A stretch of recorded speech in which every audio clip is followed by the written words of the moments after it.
people. I am here. uh, I'm gonna go ahead and get us started here. Oh my god. No, I haven't getting over this crew that I caught because my neighbors are not that great of a deal. you know. I don't want to get into it and bring everyone down on it. Yeah, but they're bad people and I had to take shots because and stay away from drugs. Don't do drugs, people. Don't do drugs. and say no. But anyway, yeah, a lot of what we're reading is gonna be, but hopefully very interesting. To say the least, it's gonna start us up to where we already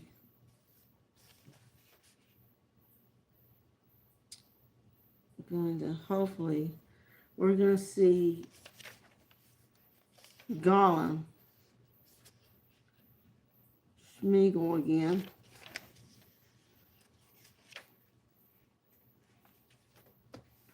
And we're going to go ahead. I'm going to go disappear. And we're going to go ahead and get started. As you can see, this is the illustration that is from the book, the chapter 3, Mount Doom. If you need to refer to the last chapter, please stop and just go to the last recording and then go start again. This one is, we're going to be starting the read on page 935. I didn't get to read till to 937 for the fact my throat was disturbing me a little bit because I had to take shots. But anyway, I'm doing better. But anyway, I'm going to read a couple pages tonight. And, let's see, 938. So, yeah, because we're almost where we're going to see the most exciting high point in this whole story. This whole trilogy. Okay, let's go ahead and let's just move on, and we'll be mentally prepared for some of this awesomeness that we're going to be experiencing through this writing by JRR Tolkien. And we're going to go ahead and get started, okay? Again, we're going to be starting on page 935. So let's go ahead and I'm going to disappear. There you go. Easier said than done. So,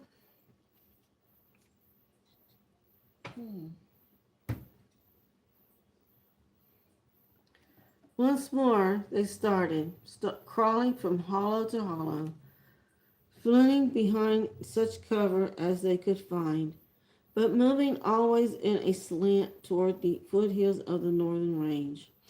But as they went, the most easterly of the roads followed them until it ran off, hugging the skirts of the mountains and away into a wall of black shadow far ahead. Neither man nor orc now moved along its flat gray stretches, for the Dark Lord had almost completed the movement of his forces, and even in the fastness of his own realm, he sought the secrecy of night, fearing the winds of the world that had turned against him, tearing aside his veils, and troubled with tidings of bold spies that had passed through his fences. The hobbits had gone a few weary miles when they halted. Frodo seemed nearly spent, Sam saw that he could not go much further in this fashion, crawling, stooping, now picking a doubtful way very slowly, now hurrying at a stumbling run.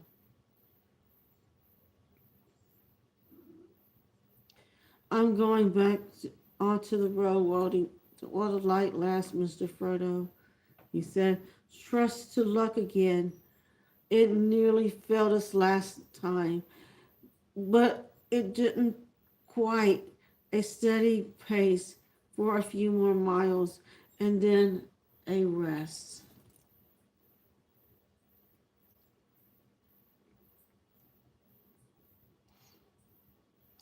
He was taking a far greater risk than he knew.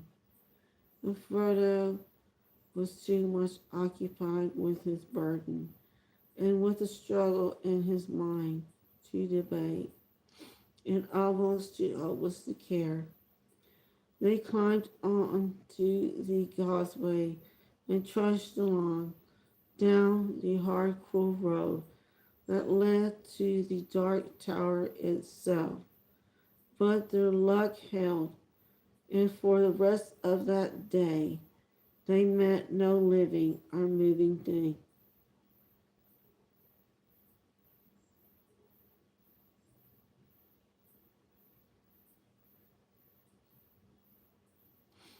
And when night fell, they vanished into the darkness of mortal.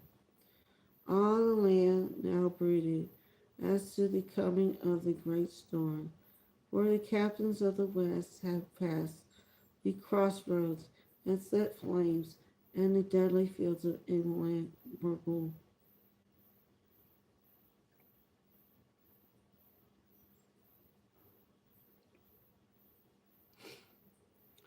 So the desperate journey went on, as the ring went south and the banners of the kings rolled north. For the hobbits each day, each mile, was more bitter than the one before, as their strength lessened and the land became more evil.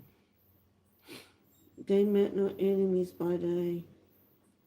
At times, by night, they cowered or drowsed uneasily in some hiding beside the road.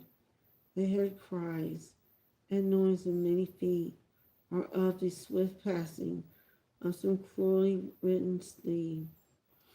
But far worse than all such perils was the ever approaching threat that beat upon them as they went, the dreadful menace of the power that waited, brooding in deep thought and sleepless malice behind the dark veil about its throne.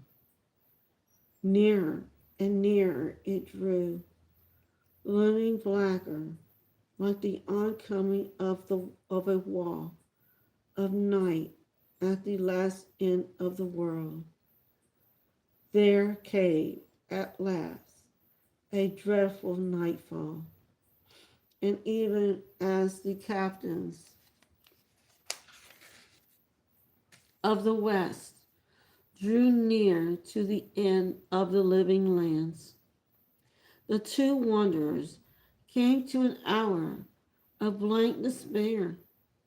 4 days had passed since they had escaped from the orcs, but the time lay behind them like an ever-darkening dream.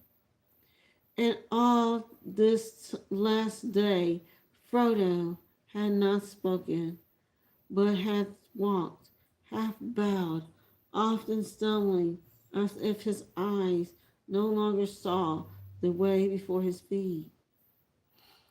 Sam guessed that among all their pains he bore the worst.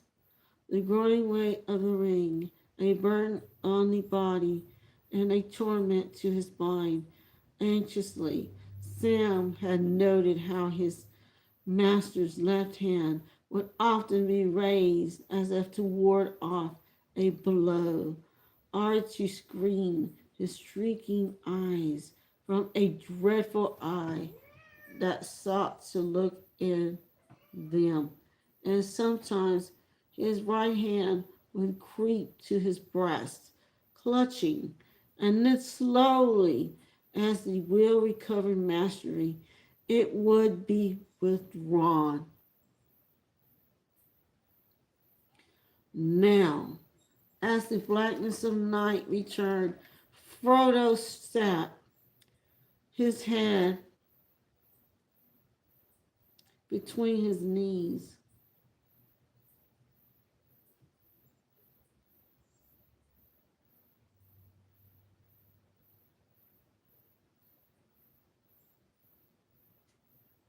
His arms hanging wearily to the ground, where his hands lay feebly twitching.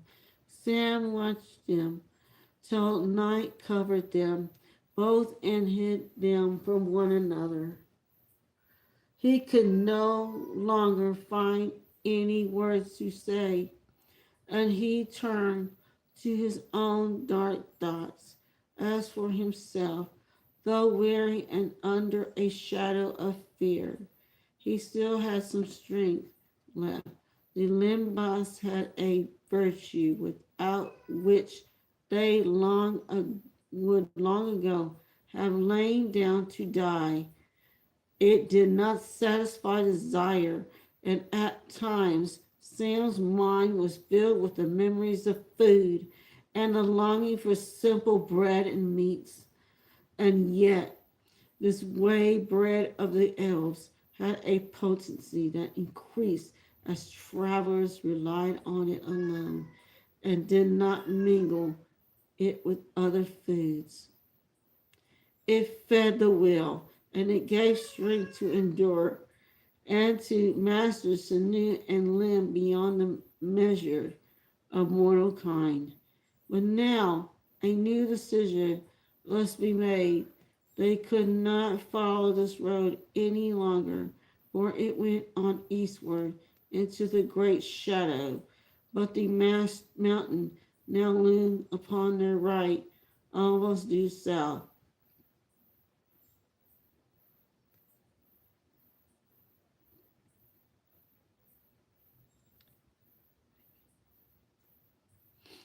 And they must turn towards it. Yet still before it there stretched a wide region of human, barren, ash-ridden land. Water, water, muttered Sam.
He had stinted himself, and in his parched mouth his tongue seemed thick and swollen.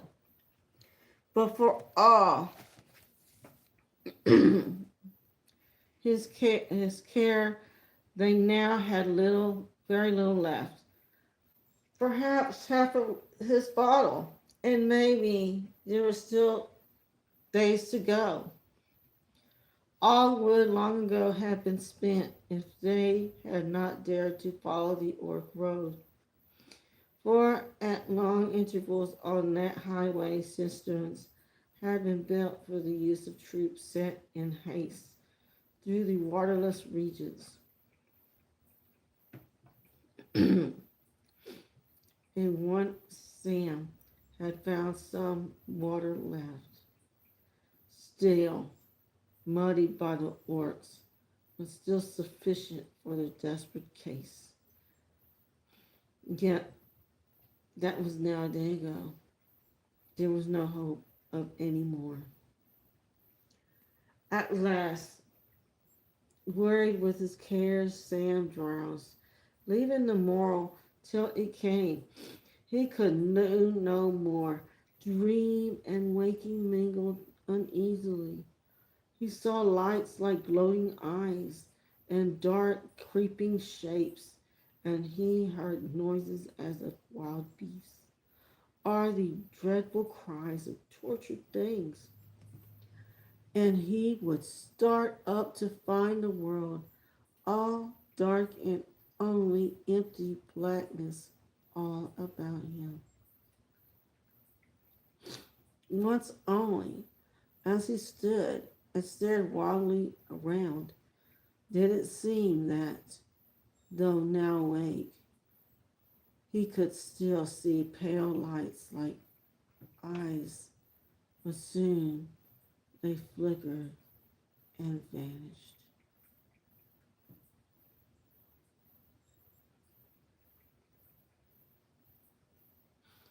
The hateful night passed slowly and reluctantly. Such daylight as followed was dim, for here, as the mountain drew near, the air was ever murky, while out of the dark tower there crept the veils of shadow that Sauron wove about himself. Frodo was lying on his back, not moving. Sam stood beside him, reluctant to speak, and yet knowing that the word now lay with him. He must set his master's will to work for another effort. At length, stooping and caressing Frodo's brow, he spoke in his ear. "Wake up, master," he said. "Time for another start." As if roused by a sudden bell, Frodo rose quickly and stood up and looked away southwards. But when his eyes beheld the mountain and the desert, he quailed again. "I can't manage it, Sam," he said. "It is such a weight to carry, such a weight." Sam knew before he spoke that it was in vain, and that such words might do more harm than good. But in his pity, he could not keep silent. "Then let me carry it a bit for you, master," he said. "You know I would, and gladly, as long as I have any strength." A wild light came into Frodo's eyes. "Stand away! Don't touch me!" he cried. "It is mine, I say! Be off!" His hand strayed to his sword hilt, and then quickly his voice changed.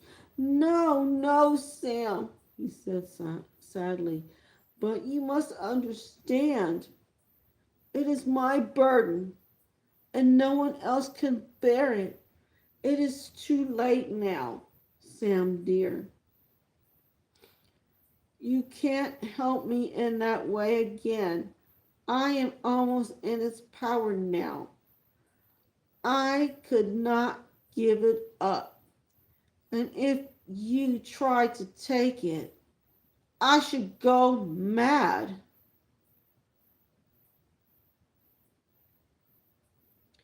Sam nodded. "I understand," he said. "But I've been thinking, Mr. Frodo, there's other things we might do without. Why not lighten the load a bit? We're going that way now, as straight as we could make it." He pointed to the mountain. "It's no good taking anything we're not sure to need." Frodo looked again towards the mountain. No, he said, we shan't need more than that much on that road, and in its end nothing. Picking up his horseshoe, he flung it away and drew his helmet after it, and then pulling off the gray cloak, he undid the heavy belt and let it fall to the ground.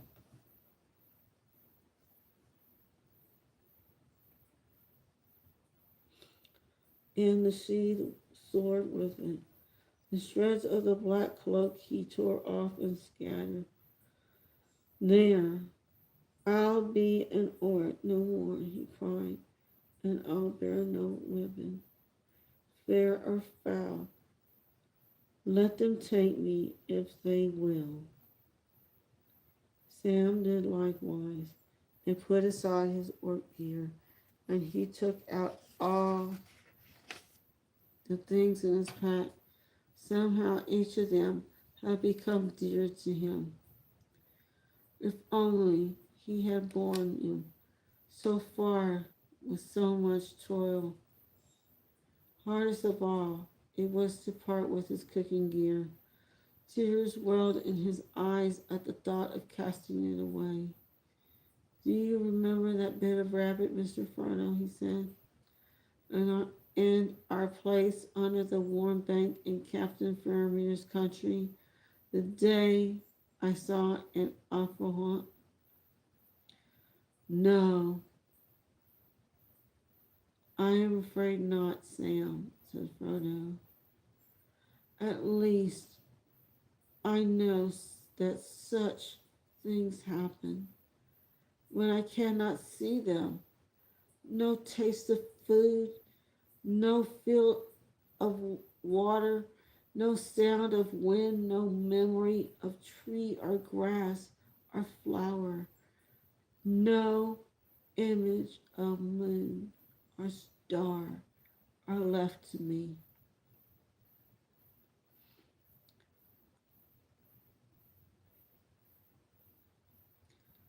I am naked in the dark, Sam, and there is no veil between me and the wheel of fire.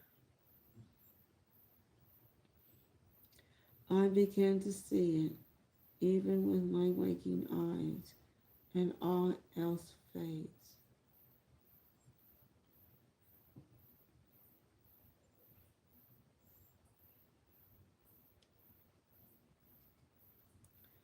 Sam went to him and kissed his hand, and then the sooner we're rid of it, the sooner to rest, he said hauntingly,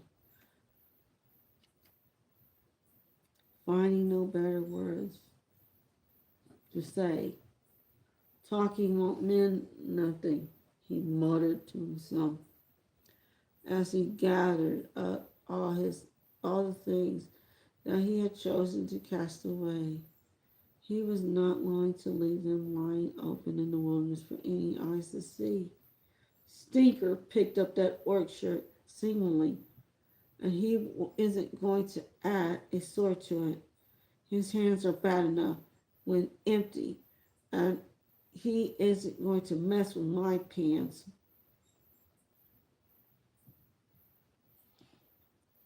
With that, he carried all the gear away to one of the many gaping fissures that scored the land and threw them in. The clatter of his precious pants as they fell into the dark was like a death nail to his heart. He came back to Frodo, and then of his elfin rope he cut a short piece to serve his master as a girdle, and bind the gray cloak close about his waist. The rest he carefully coiled and put back in his pack. Beside that, he kept only the remnants of their weighed bread and the water bottle.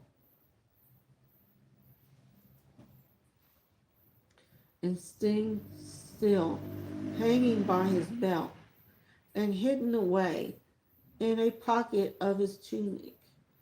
next to his breast the phial of Galadriel and the little box that gave him that she gave him for his own. Now, at last, they turned their faces to the mountain and set out, thinking no more of concealment, bending their weariness and failing wills only to the one task of going on. In the dimness of its dreary day, you things in that land of vigilance can't have espied them, save from close at hand. Of all the slaves of the Dark Lord, only the Nazgul could have warned him of the peril that crept, small but indomitable, into the very heart of his guarded realm. But the Nazgul and their black wings were abroad on either errand. They were gathered far away, shadowing the march of the captains of the West, and thither the thought of the dark tower was turned. That day it seemed to Sam that his master had found some new strength, more than he could be explained by the small lightening of the load that he had to carry. And in the first marches, they went further and faster than he had hoped.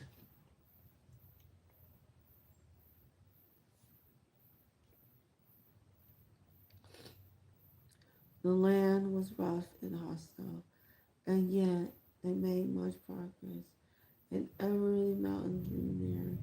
But as the day wore on, and all too soon the dim light began to fail, Frodo stooped again and began to stagger, as if the renewed effort had squandered his remaining strength.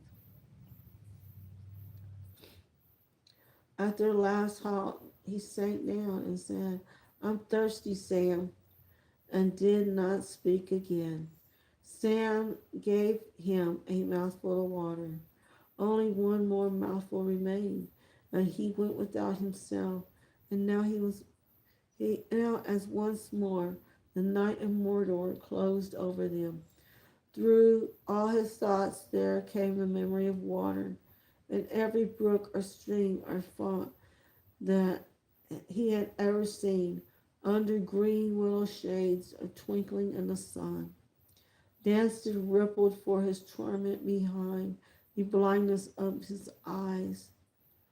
He felt the cool mud about his toes as he paddled in the pool at Bywater with Jolly Cotton and Tom and Nibs and their sister Rosie. But that was years ago, he sighed. And far away, the way back, if there is one, goes past the mountain. He could not sleep, and he held a debate with himself. Well, come now. We've done better than you hoped, he had said sturdily. Begin well, anyway. I reckon we crossed half the distance before we stopped. One more day will do it. And then he paused.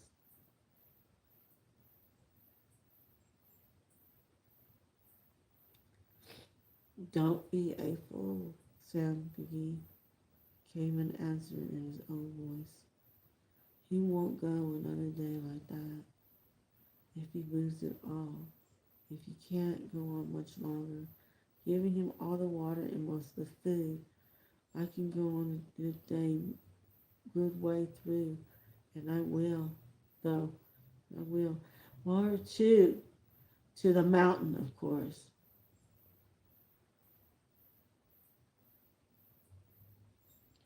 But what then, Sam McGee? What then? When you get there, what are you going to do? He won't be able to do anything for himself. To his dismay, Sam realized that he had not got an answer to this. He had no clear idea at all. Frodo had not spoken much to him of his errand, and Sam only knew vaguely that the ring had somehow to be put into the fire. The cracks of doom, he muttered, the old name rising to his mind. Well, if Master knows how to find them, I don't. There you are, came the answer. It's all quite useless. He said so himself. You're the fool, going on hoping and toiling. You could have lain down and gone to sleep together days ago if you hadn't been so dogged. But you'll die just the same or worse. You might just as well lie down now and give it up. You'll never get to the top anyway. I'll get there if I leave everything but my bones behind, said Sam. And I'll carry Mr. Frodo up myself if it breaks my back and my heart. So stop arguing.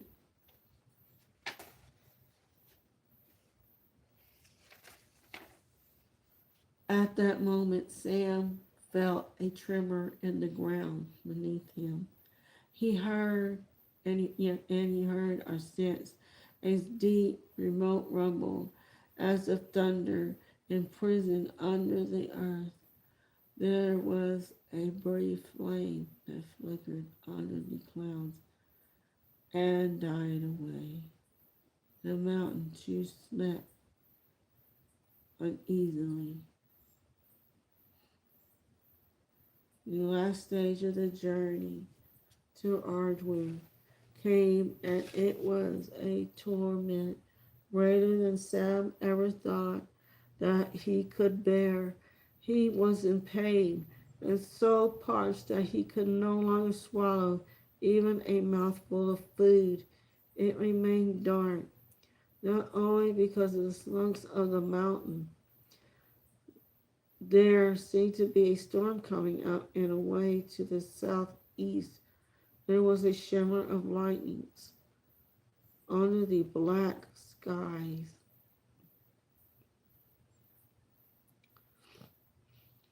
Worst of all, the air was full of fumes. Breathing was painful and often and difficult, and a dizziness came on them, so that they staggered and often fell, and yet their wills did not yield, and they struggled on. The mountain crept up ever nearer.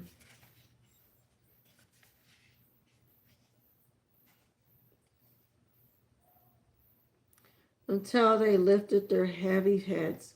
It filled all their sight, looming vast before them, a huge mass of ash and slag and burnt stone, out of which a sheer-sided cone was raised into the clouds.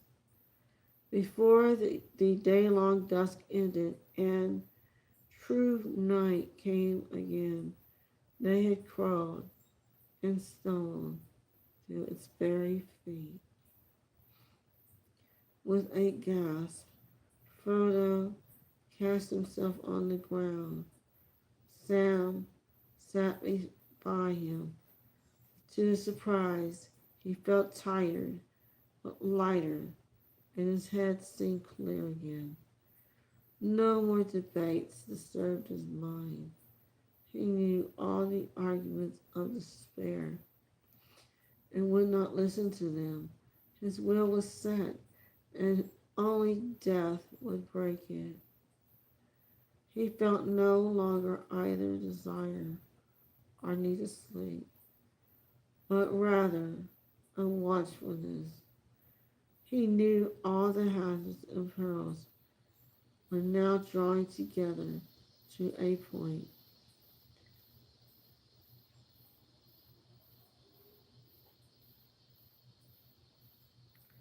The next day would be a day of doom, the day of final effort or disaster, the last gasp. But when would it come?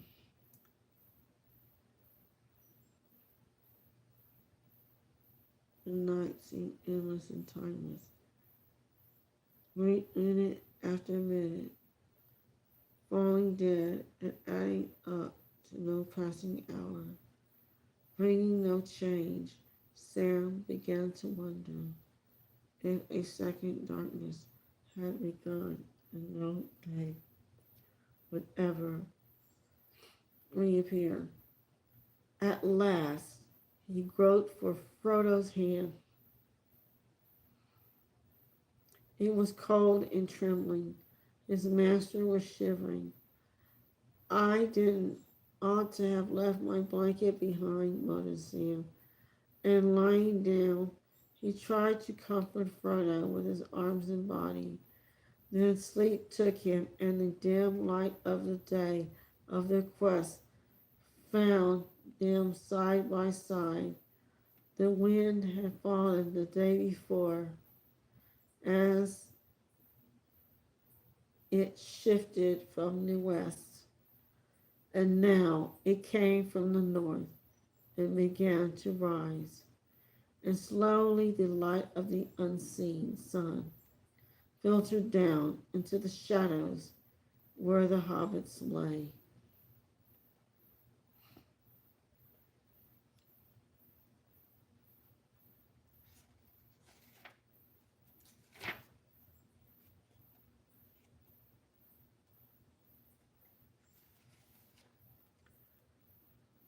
Okay, guys, I'm going to take a 5-minute break.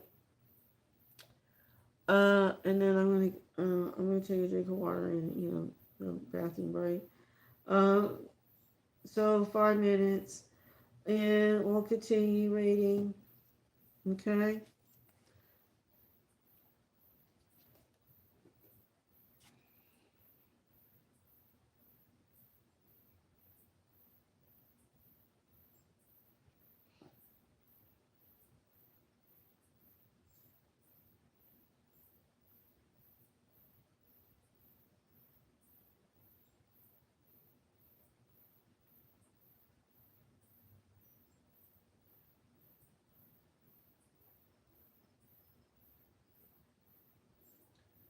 Again, here is the Real Mackenzie's chip.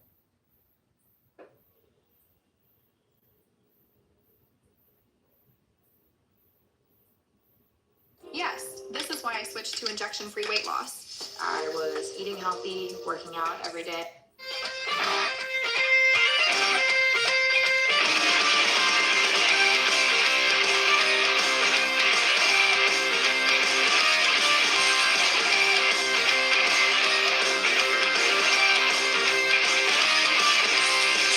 There's a boat right as I start around the strand. I'm working in a boat, I've been on the river times. When the chip was hard at work, the devil appeared from her. He had a roll like a bar, and I'm like a boat of nails. The fellow said, "And the chip, take his nose and tap a roll. But you also have to take this round, and I will take your soul." Chip is nice and right, and the match really missed. But the bucket and nails and copper were too much to resist.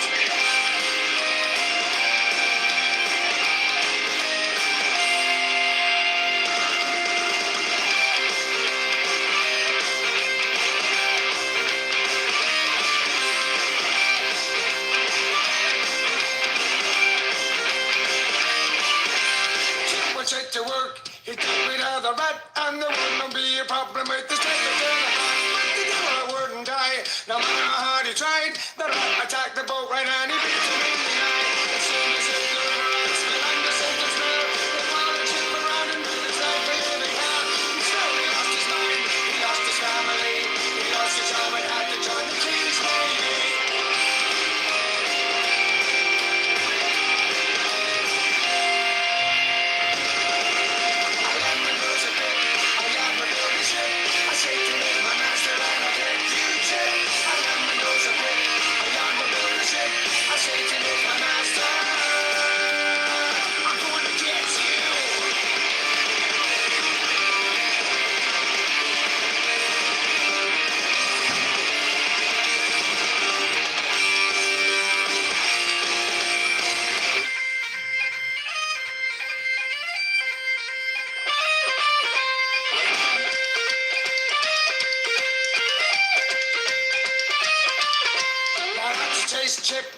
gangplank of the ship, and they bit him and they tortured him until he finally flipped. He stood to the captain to turn around his rig. The captain spied his madness and they chucked him in the brig. The did not have his man, he knew just what to do. He commanded the rats into the planks they chew. The water rushed in and the ship went down. She was fast upon the rocks, so when the rats danced around.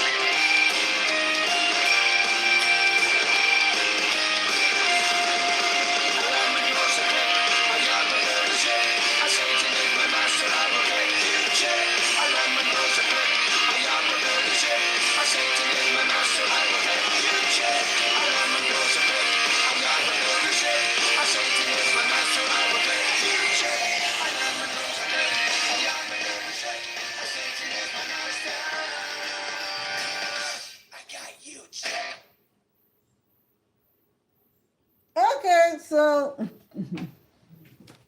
here we go.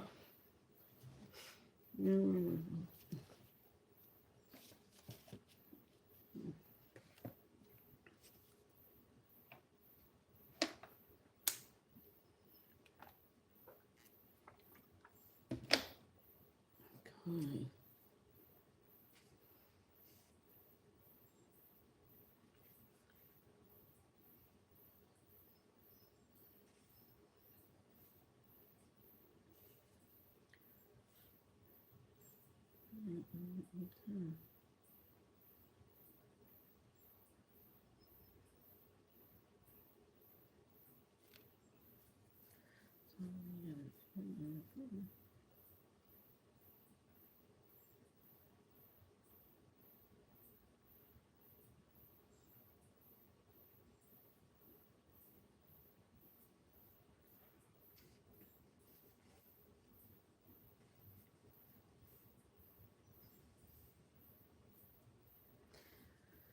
Now for it. Okay.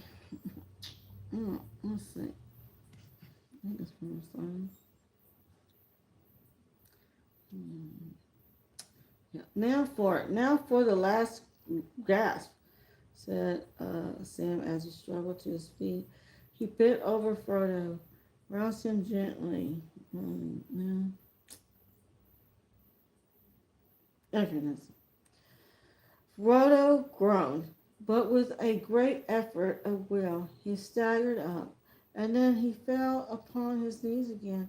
He raised his eyes with difficulty to the dark slopes of Mount Doom, towering above him, and then pitifully he began to crawl forward on his hands. Sam looked at him and wept in his heart, but no tears came to his dry and stinging eyes. I said I'd carry him if I broke my back, he muttered, and I will. Come, Mr. Frodo, he cried. I can't carry it for you, but I can carry you as well. So up you get. Come on, Mr. Frodo, dear. Sam will give you a ride. Just tell him where to go, and he'll go. As Frodo clung upon his back, his arms loosely about his neck, legs clasped firmly under his arms, Sam staggered to his feet, and then to his amazement, he felt the burden light. He had feared that he would have barely strength to lift his master alone. And beyond that, he had expected to share in the dreadful dragging weight of the accursed ring.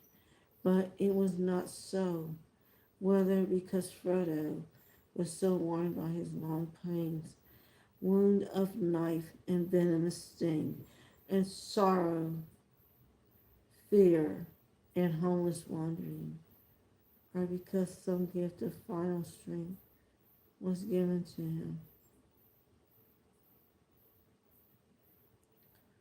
Sam lifted Frodo with no more difficulty than if he were carrying a hobbit child piggyback in some rock. on the lawns or hayfields of the Shire.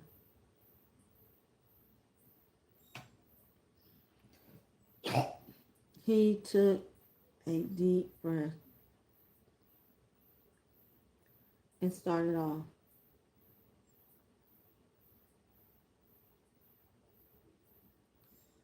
Then what they had reached the mountain's foot on its northern side, and he little took a westward.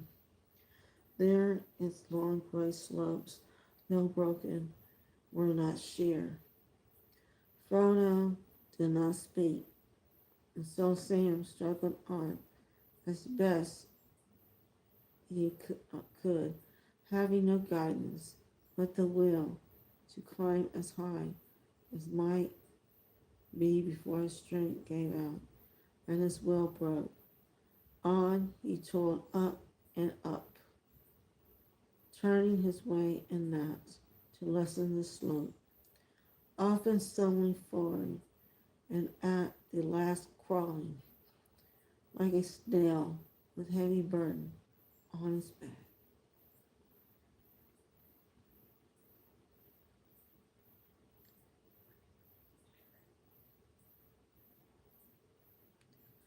When his will could drive him no further and his limbs gave way, he stopped and laid his master gently down.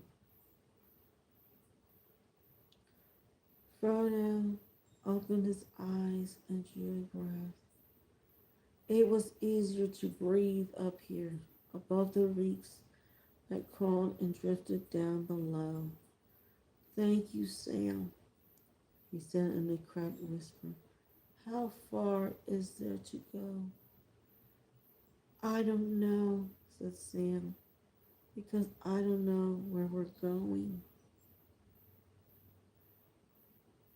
He looked back, and then he looked up, and he was amazed to see how far his last effort had brought him. The mountain, standing ominous and alone, had looked taller than it was. Sam saw now that it was less lofty than the high passes of the Etheldorf, which he and Frodo had scaled. The confused and tumbled shoulders of its great base rose for maybe 3,000 feet above the plain, and above them was reared half as high again its tall central cone, like a vast oast or chimney capped with a jagged crater. But already Sam was more than halfway up the base, and the plain of Gorgoroth was dim below him. Wrapped in fume and shadow, as he looked up, he would have given a shout if his parched throat had allowed him, but amid the rugged humps and shoulders above him, he saw plainly a path of road and climbed like a rising girdle from the west and one snake-like about the mountain, until before it went round out of view, it reached the foot of the cone upon its eastern side.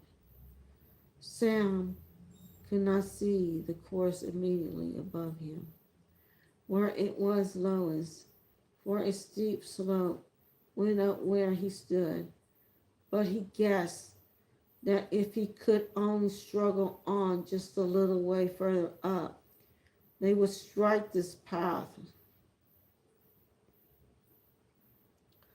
A gleam of hope returned to him. They might conquer the mountain yet. Why, it must have been put there a purpose, he said to himself. If it wasn't there, I have to say I was beaten in the end. The path was not put there for the purpose of Sam.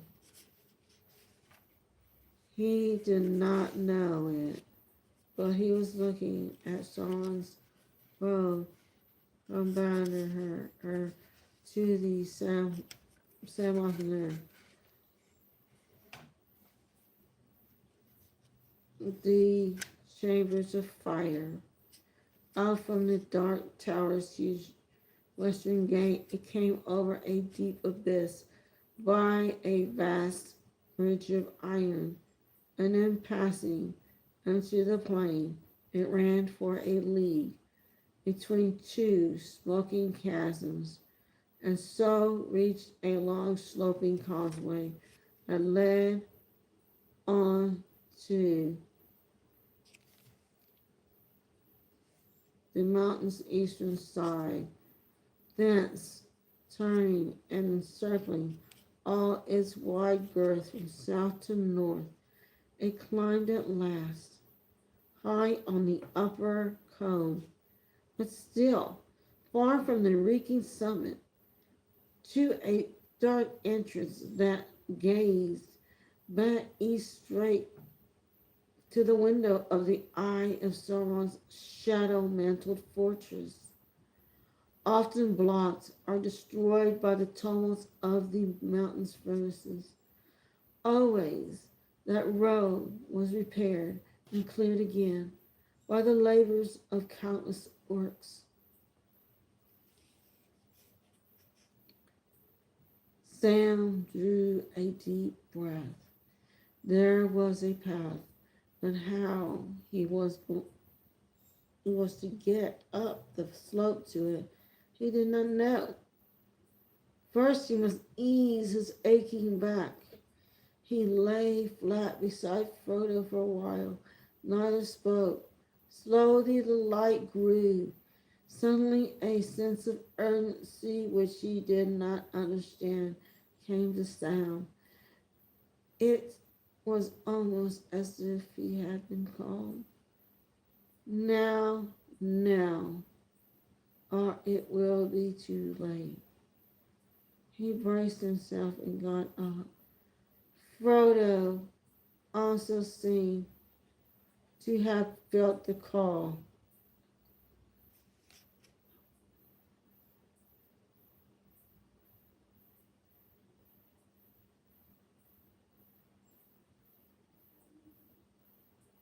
He struggled to his knees. I'll crawl, Sam, he gasped. So foot by foot, like small gray insects, they crept up the slope. They came to the path and found that it was broad, paved with broken rubble and beaten ash. Frodo clambered onto it, and then moved as if by some compulsion. He turned slowly to face the east. Far off the shadows of Sauron hung, torn by some gust of wind, out of the world, or else moved by some great disquiet within. The mantled clouds whirled, and for a moment drew aside, and then he saw, rising blacker and darker than the vast shades of men, which stood the cruel pinnacles and iron crown of the topmost tower of Barad-dûr. One moment only it stared out, but as from some great window, it measured immeasurably high, and stabbed no forward. A flame of red, the flicker of a piercing eye, and then the shadows were furled again, and the terrible vision was removed. The eye was not turned to them. It was gazing north to where the captains of the west stood at bay, and thither all the malice was now bent, as the power moved to strike its deadly blow. And Frodo, at that dreadful glimpse, fell as one stricken mortality. mortally. His hand sought the chain about his neck.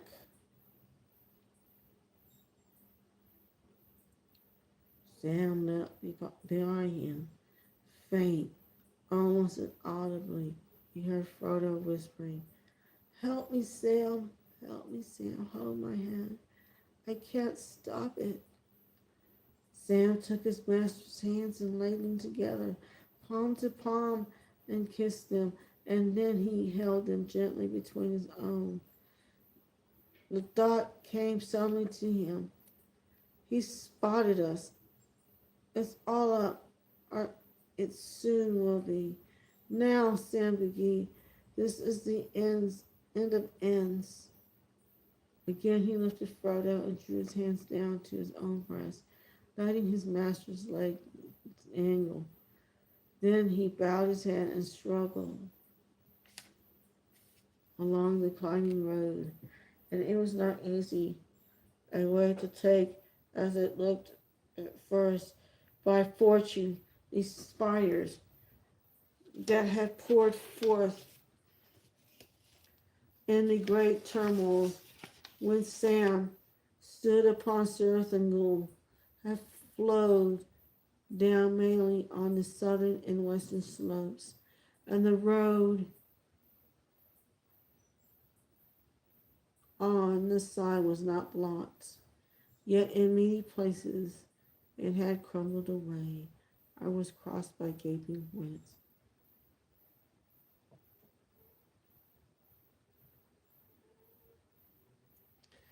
After climbing eastward for some time, it bent back upon itself a sharp angle and went westward for a space.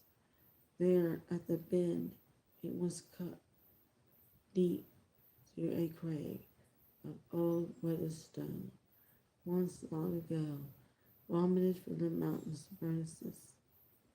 Panting under his load, Sam turned the bend, and even as he did so, out of the corner of his eye, he had a glimpse of something falling from the crag like a piece of black stone that had toppled off as he passed.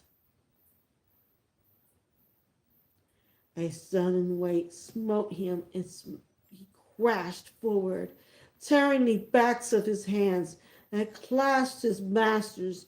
And then he knew what happened, for above him as he lay, he heard a hated voice.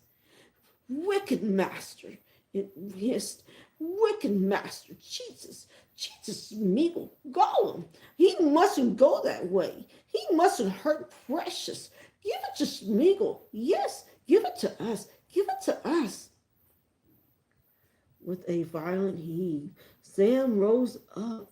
At once he drew his sword, but he could do nothing. Gollum and Frodo were locked together. Gollum was tearing at his master, trying to get at the chain and the ring. This was probably the only thing that could have roused the dying embers of Frodo's heart and will, an attempt to wrest his treasure from him by force. He fought back with a sudden fury. His treasure that mazed Sam and Gollum also.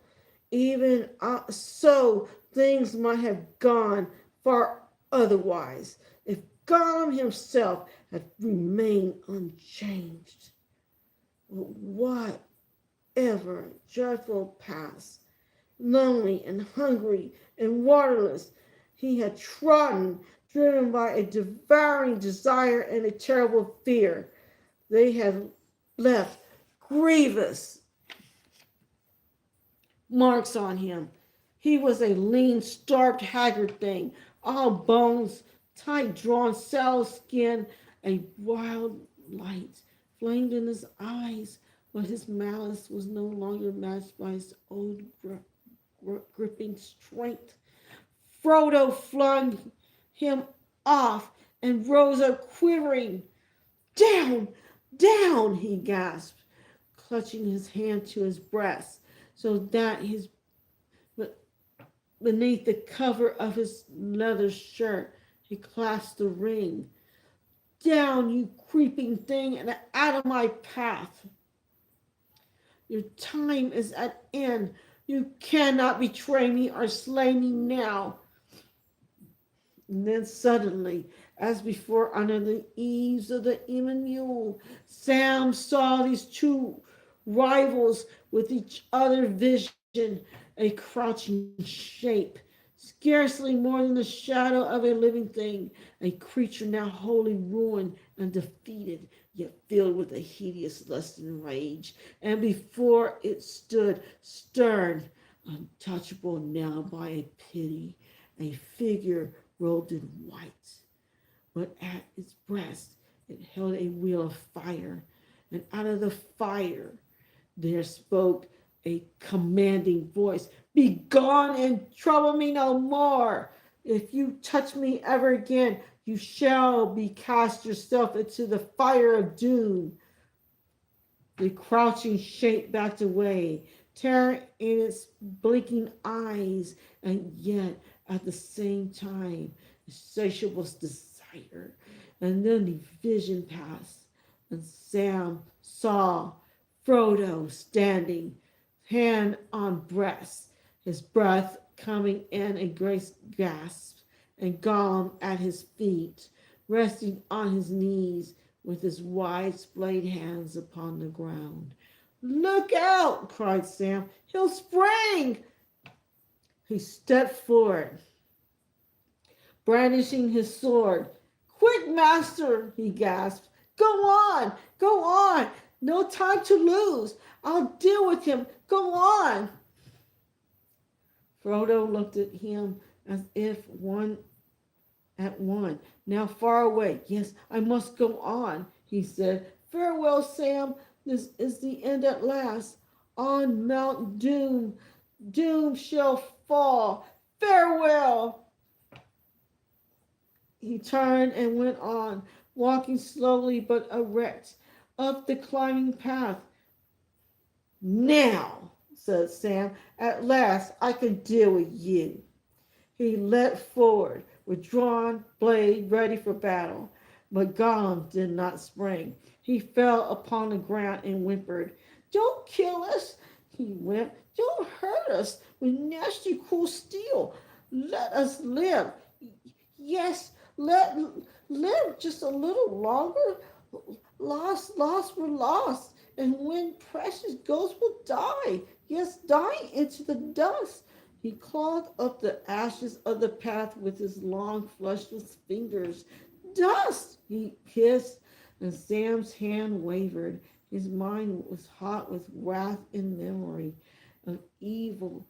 It would be just to slay this treacherous, murderous creature, just and many times deserved, and also it seemed the only safe thing to do. But deep in his heart, there was something that restrained him. He could not strike this thing lying in the dust, forlorn, ruinous, utterly wretched. He himself, though only for a little while, had borne the ring, and now dimly he guessed the agony of Gollum's shriveled mind and body, enslaved to that ring, unable to find peace or relief ever in life again. But Sam had no words to express what he felt. "Oh, curse you, you stinking thing," he said. "Go away. Be off. I don't trust you. Not as far as I could kick you. Be off, or I shall hurt you. Yes, with nasty, cruel steel." Gollum got up on all fours and backed away for several paces. And then he turned, and as Sam aimed a kick at him, he fled away down the path. Sam paid no more heed to him. So he suddenly remembered his master. He looked up the path and could not see him. As fast as he could, he trudged up the road. If he could look back, he might have seen, not far below Golf, turned again, and then, with a wild light of madness glaring in his eyes, come.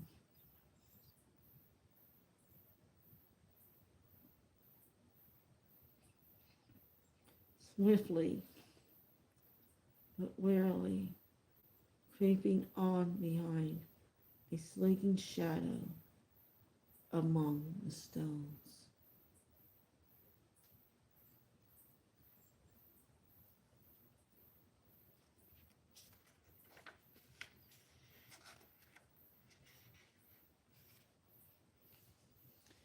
Okay, I'm going to go ahead and put the song on again because I need to rest my voice. I'm going to put the chip on the real Mackenzie on again. Oh, wait a minute. No.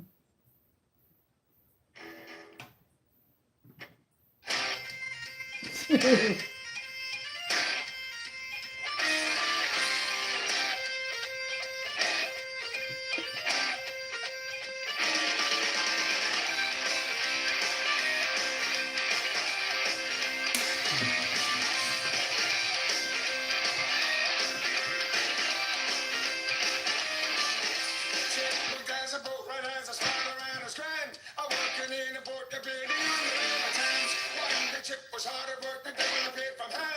He had a roll like a bar, and I wanted to go to nails. The cousin and the chip took his nails and cut the road. But you also have to take this one, and I will take you simple. Check this glass around, and the rats really missed. But the other nails are copper, were too much to resist.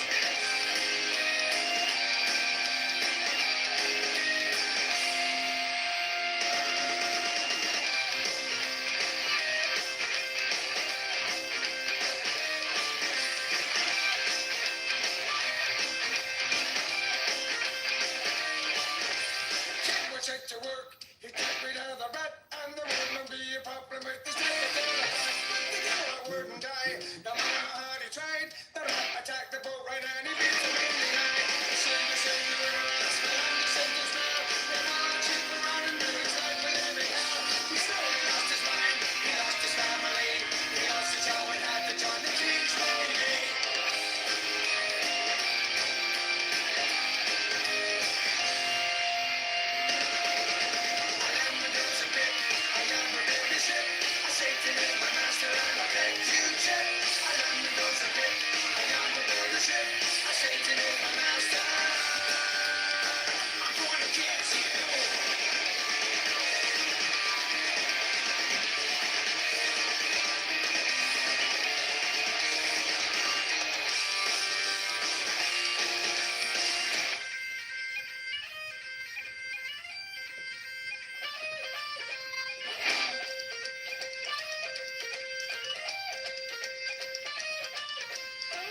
Chased the ship up the gangplank up the ship, and they bit him and they tortured him until he finally fled.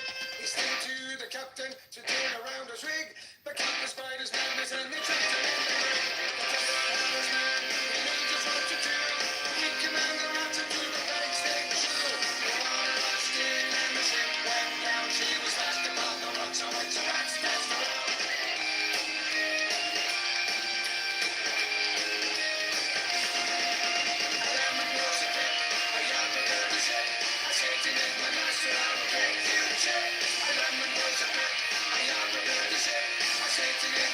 I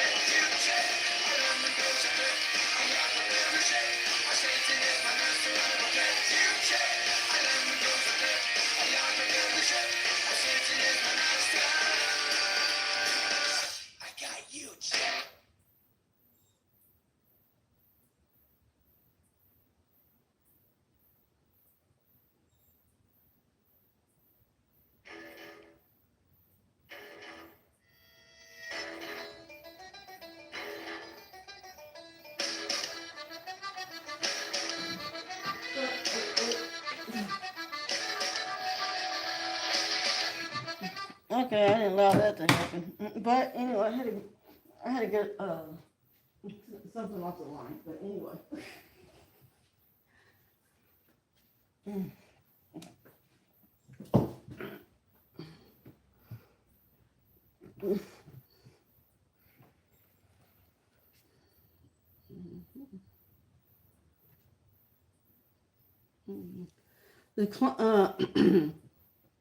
The path climbed on. Soon it bent again, and with a last eastward course, passed in a cutting along the face of the cove, and came to the dark door in the mountainside, the door of Samuel. Far away, now rising towards the south, the sun, piercing the smokes and haze, burned ominous a dull, bleared disk of red. But all Mordor lay about the mountain like a dead land, silent, shadow-folded, waiting for some dreadful stroke.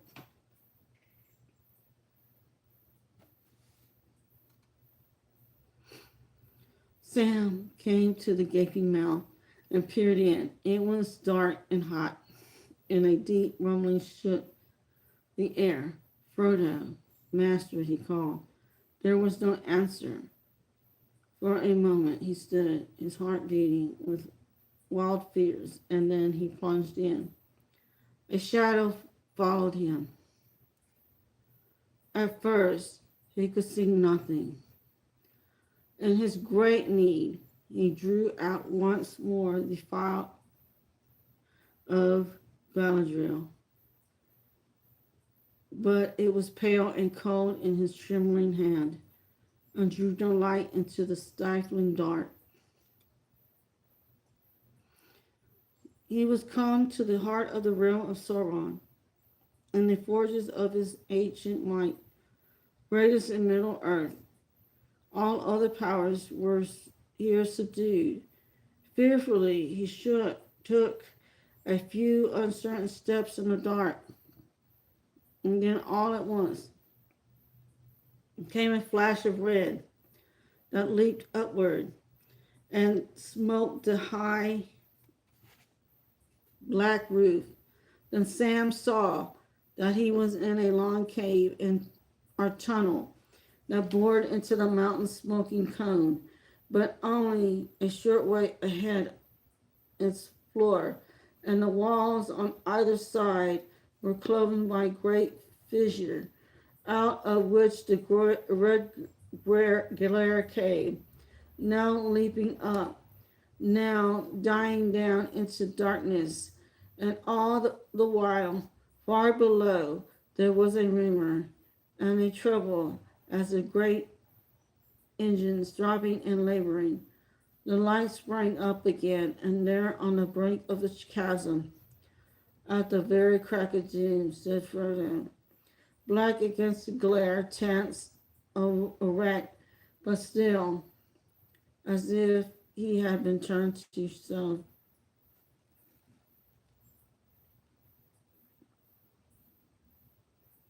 Master, cried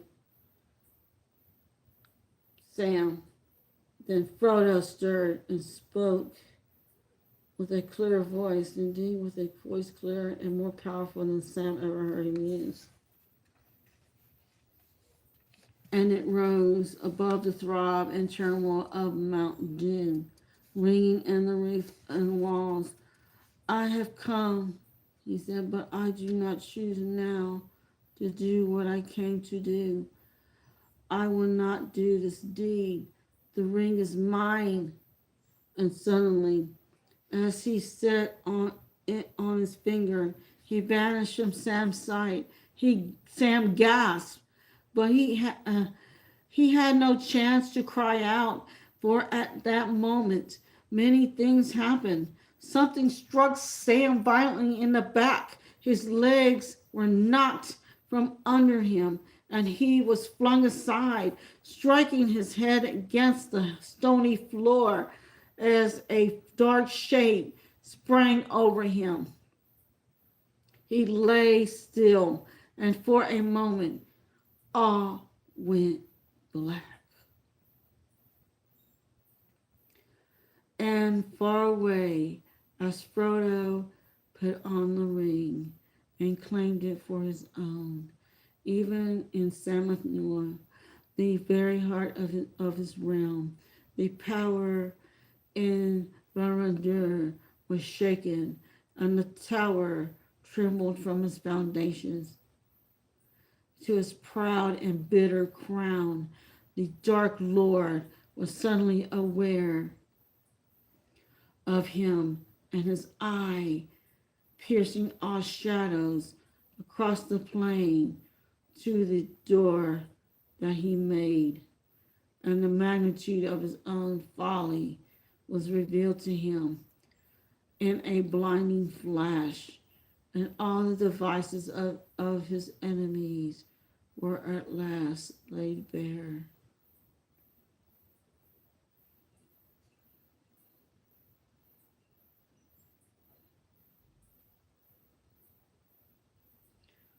Then his wrath blazed and consuming flame, but his fear rose like a vast black smoke to choke him, for he knew his deadly peril, and the thread upon which his doom now hung.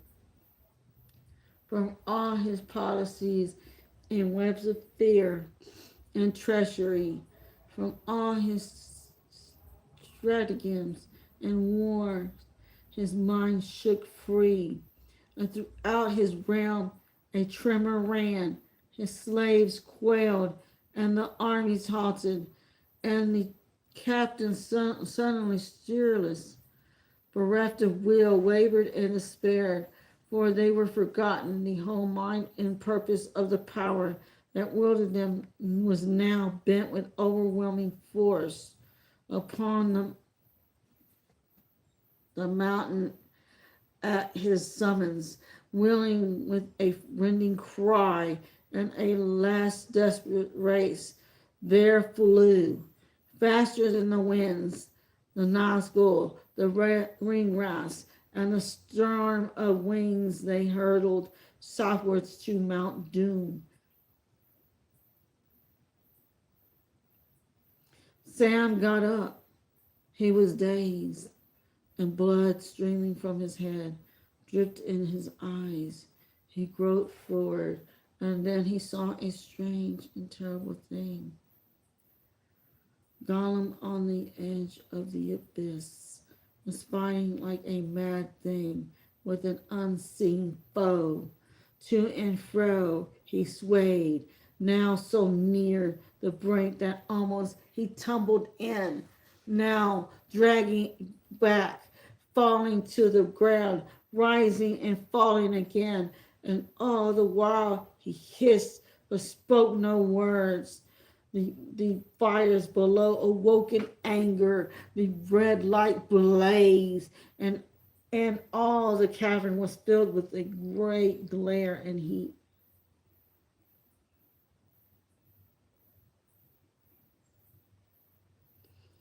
Suddenly, Sam saw Gollum's long hands draw upwards to his mouth.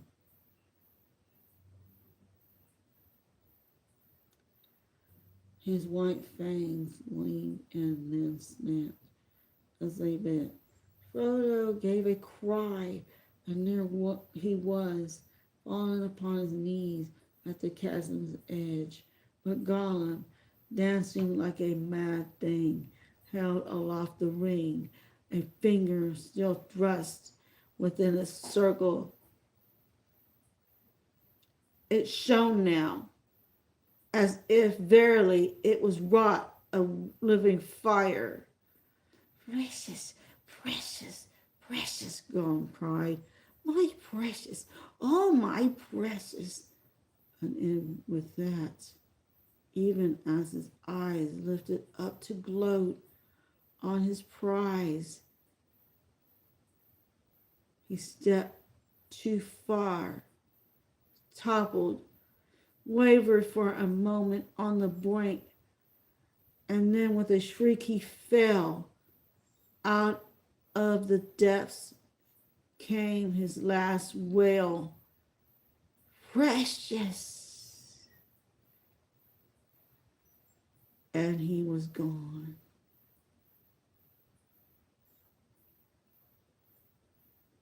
There was a roar and a great confusion of noise. Fires leapt up and lit the roof. The throbbing grew to a great tumult, and the mountain shook.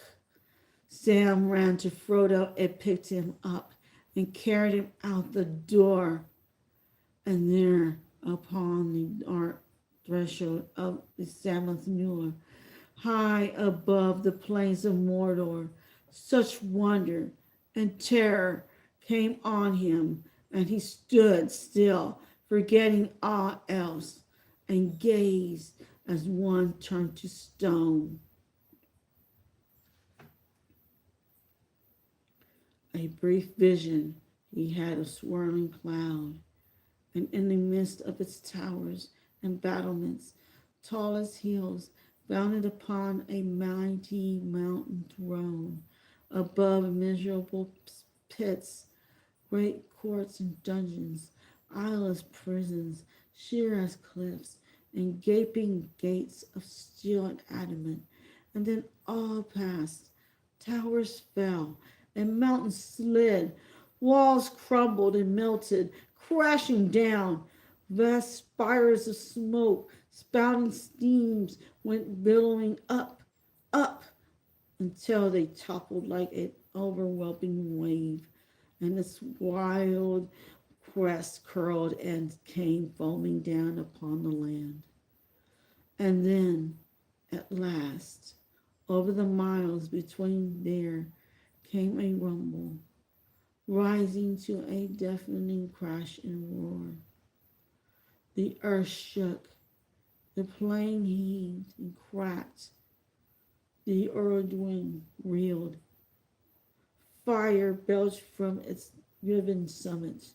The skies burst into thunder, seared with lightning. Down with lashing woods fell a torrent of black rain.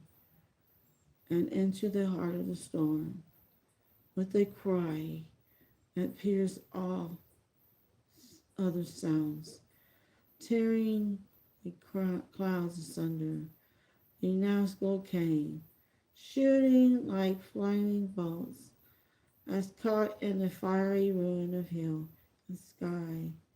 They crackled, withered, and went out.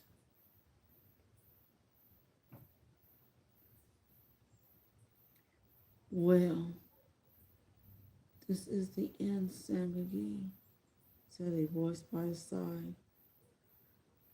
And there was Frodo, pale and worn, and yet himself again, and in his eyes there was peace now.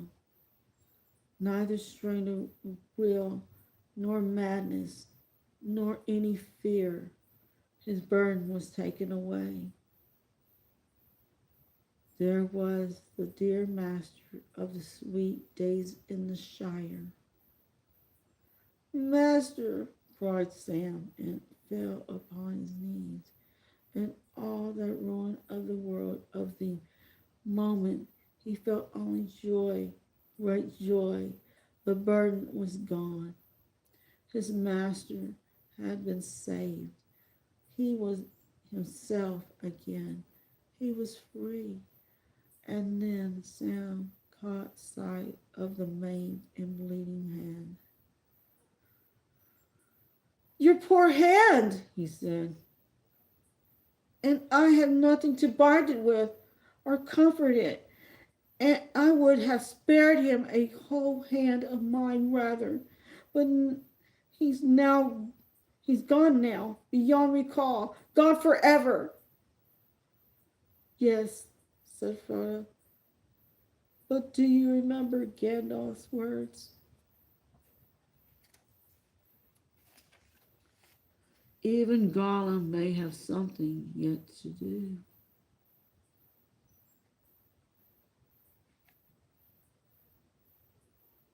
But for him, Sam, I could not have destroyed the ring. The quest would have been in vain, even at the bitter end. So let us forgive him, for the quest is achieved, and now all is over. I am glad you are here with me, here at the end of all things, Sam. Okay, that is the end of chapter 3.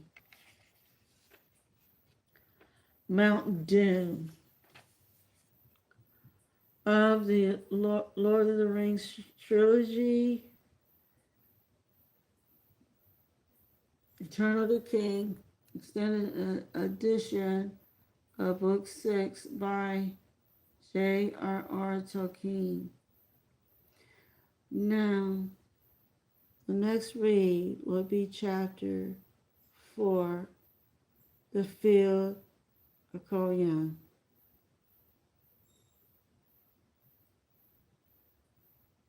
Or is it Cormayan? Oh, let's see.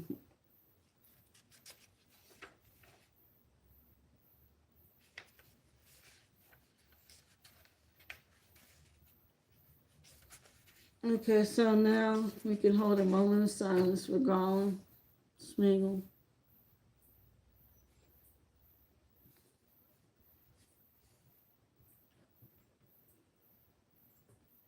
Okay, laters, everyone. Whatever you do, don't hurt yourself or someone else.